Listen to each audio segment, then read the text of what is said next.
untuk diberi nasihat secara khusus bagi para mahasiswa agar bisa terhindar dari fitnah wanita dan harta. Dari tadi kajian kita kan bahas itu, Ustaz. Kalau bicara nasihat khusus udah kita bahas ya. Dan buat para pemuda, jangan menunda-nunda pernikahan. Kalau bicara harta, nggak ada hubungan rizki itu sama ijazah. Nggak ada. Apakah ada jaminan yang lulus S1 rizkinya lebih besar daripada yang lulus SD? Siapa yang jamin jemaah? Ana berjumpa dengan manusia-manusia yang buta huruf. Buta huruf.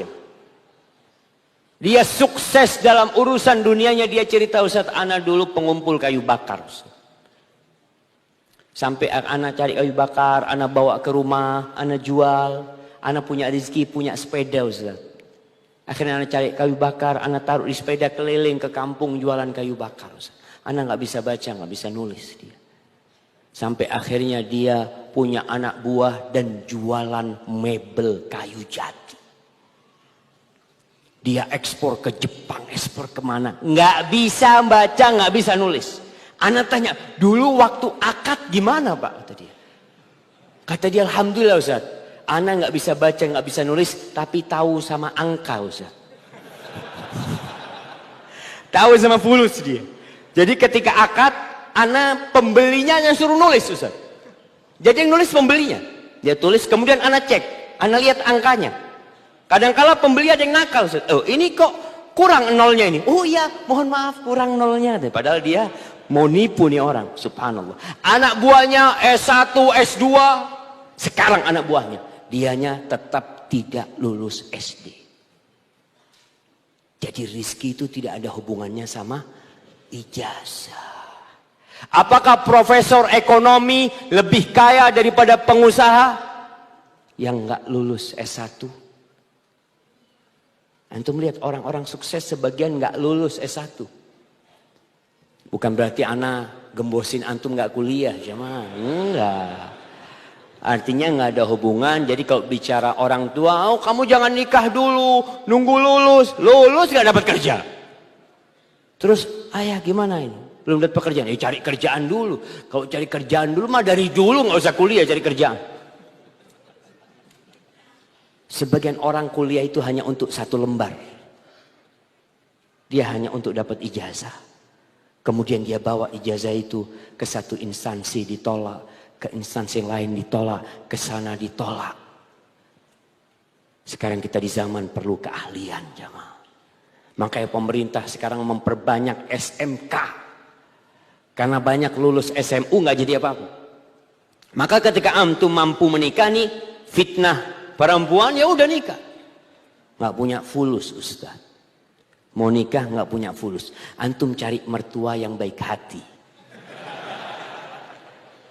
Yang mau anaknya dikredit. Boleh kan Ustaz kredit anak Ustaz? Boleh jemaah. Antum bilang sama mertua. Pak mertua, gimana kalau maharnya dikredit lah. Kalau kontan 50 juta ini karena kredit nggak apa-apa lah 200 juta. Tapi tolong ditalangin dulu sekarang Masya Allah. Boleh jemaah. Makanya kalau antum dapat mertua yang baik Masya Allah. Dan buat pemuda, jangan ngerepotin orang tua antum.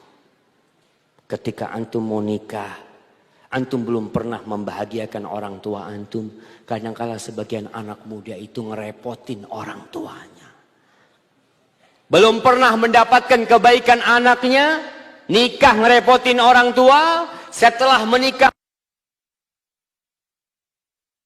Kalau antum gak mampu, puasa. Puasa. Puasa Daud. Alhamdulillah.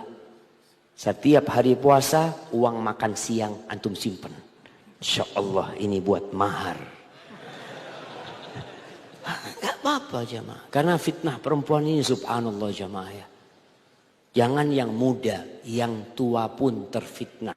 Jangan yang bujangan, yang sudah menikah pun terfitnah. Maka bagaimana menjaga diri? Tundukkan pandangan.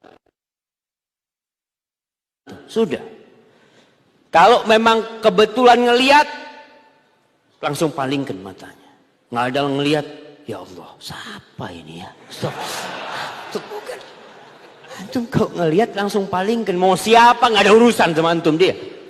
Karena pandangan mata itu, ya anak panah iblis yang beracun. Dan hindarin majelis-majelis bersama wanita. Antum datang ke rumah Allah, ngaji, minta bantuan Allah, selesaikan kuliah antum. Semoga Allah menjaga antum. Ada sebuah doa jemaah yang dibaca sama Nabi sallallahu alaihi wasallam. Hadisnya sahihkan oleh Syekh Albani.